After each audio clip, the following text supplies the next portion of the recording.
Tired of complicated online transactions and ready for a seamless payment solution? Let's dive into how to set up a PayPal account, step by step, making online payments a breeze.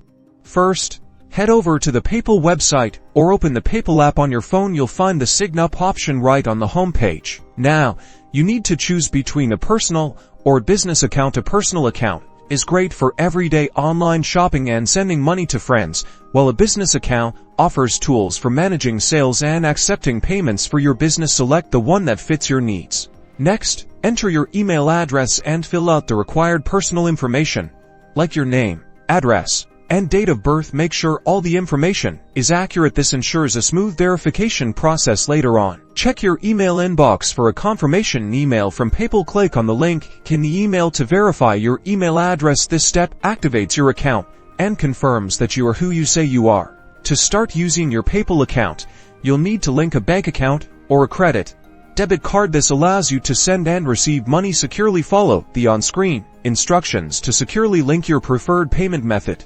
Congratulations, your PayPal account is now set up and ready to use. You can now shop online, send money, and manage your finances with ease. For more tips and tricks on using PayPal, check out our other videos. Don't forget to like and subscribe.